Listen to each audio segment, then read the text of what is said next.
नमस्कार मित्रों, स्वागत है आप सभी का आपके अपने इस पसंदीदा YouTube चैनल। जी हाँ मित्रों, रेलवे ग्रुप डी परीक्षा को लेकर के हमारी जो श्रृंखला चल रही थी सामान्य विज्ञान के सबसे अहम और महत्वपूर्ण 25 प्रश्नों की श्रृंखला का सेकंड पार्ट टुडे की वीडियो में मित्रों। तो यदि आप हमारे चैनल पर पहली बार विजिट कर रहे हैं तो चैनल को सब्सक्राइब करते हुए पास में जो बेल आइकन है उसको प्रेस करेंगे ताकि समय से लेटेस्ट वीडियो का नोटिफिकेशन आपको मिलता रहेगा और आपकी तैयारी में चार चांद लगते रहेंगे मित्रों। जी हाँ मित्रों, तो टुडे की वीडियो को आरंभ करते हैं जिसमें सबसे अहम और सिलेक्टेड प्रश्नों की श्रृंखला है।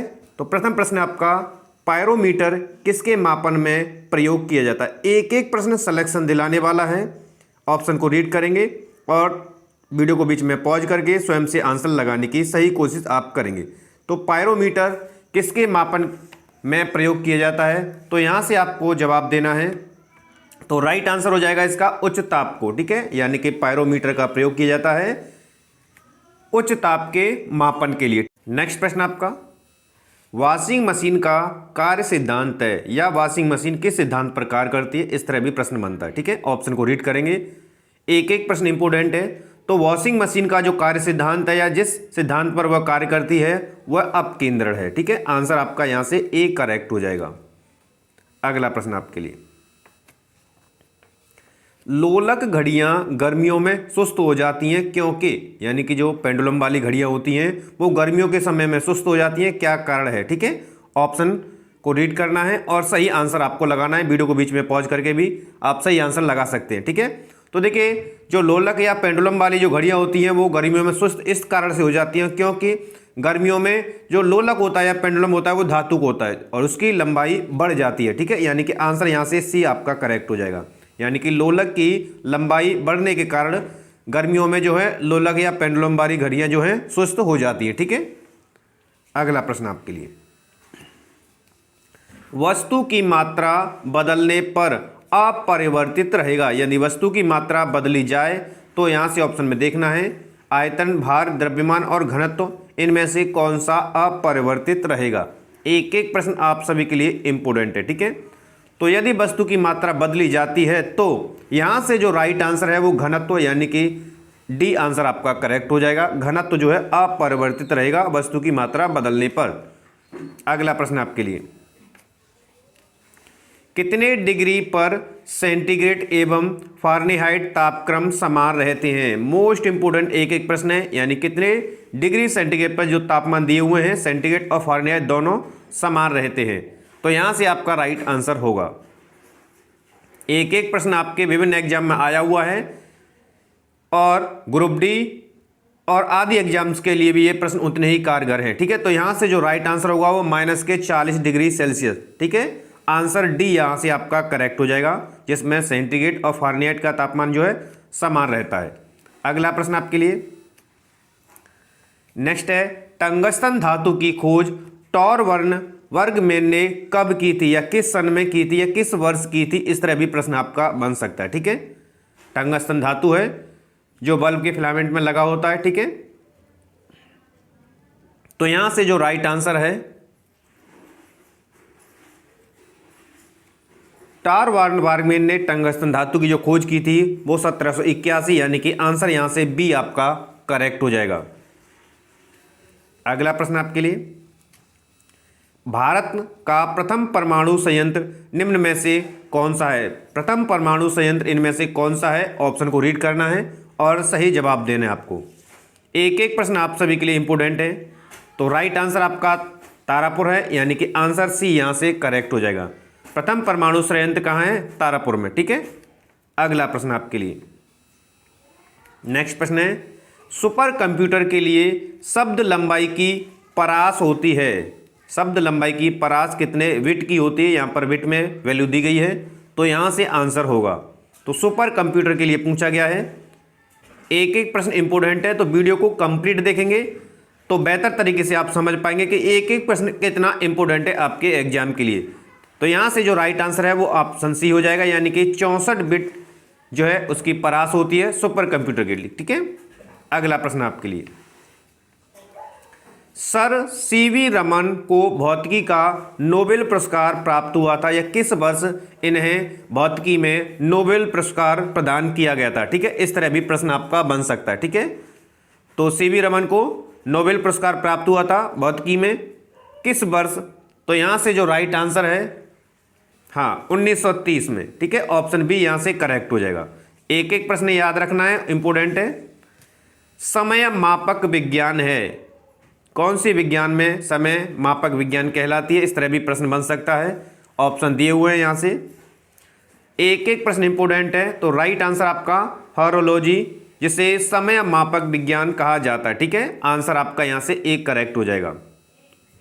अगला प्रश्न है, दाब बढ़ाने पर बर्फ का गलनांक, यदि दाब को बढ़ाया जाता है तो बर्फ का गलनांक क्या होता है? ठीक है, प्रश्न यहां से आपके पूछा गया है।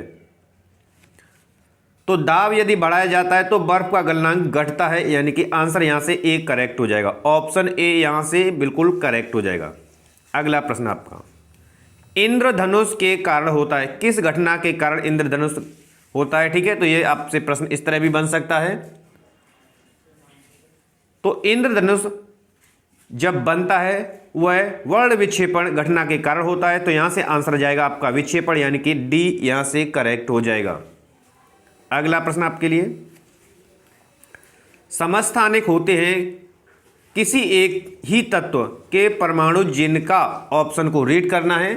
समस्थानिक की डेफिनेशन से संबंधित प्रश्न है। तो समस्थानिक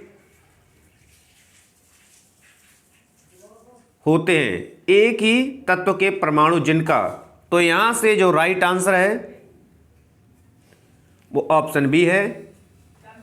ठीक है, यानी कि परमाणु भार भिन्न रहता है इनका, परंतु परमाणु क्रमांक समान रहता है समस्थानिक में। ठीक है, आंसर यहां से बी करेक्ट हो जाएगा।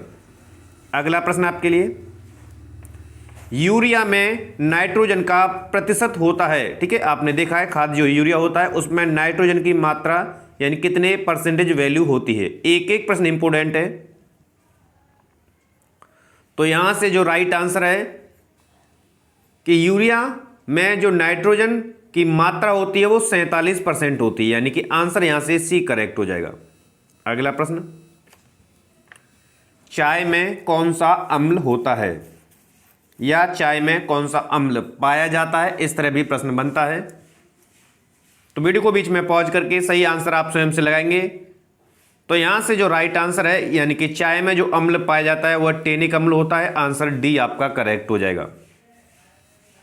अगला प्रश्न आपके लिए, जल की अस्थायी कठोरता किसकी उपस्थिति के कारण होती है? यानी जल में जो अस्थायी कठोरता होती है वह किस की उपस्थिति के कारण होती है? ऑप्शन को रीड करना है बेहतर ढंग से और सही आंसर आपको लगाना है। तो देखिए, जल में जो अस्थायी कठोरता होती है वो कैल्शियम और मैग्नीशियम के बाइकार्बोनेट के कारण होती है, यानी कि आंसर यहां से सी आपका करेक्ट हो जाएगा। आंसर यहां से सी बिल्कुल से करेक्ट हो जाएगा। अगला प्रश्न आपके लिए, मानव द्वारा निर्मित प्रथम संश्लिष्ट रेशा था, ऐसा कौन सा रेशा था जो कि मानव के द्वारा संश्लिष्ट किया गया था सबसे पहले? ऑप्शन को रीड करेंगे।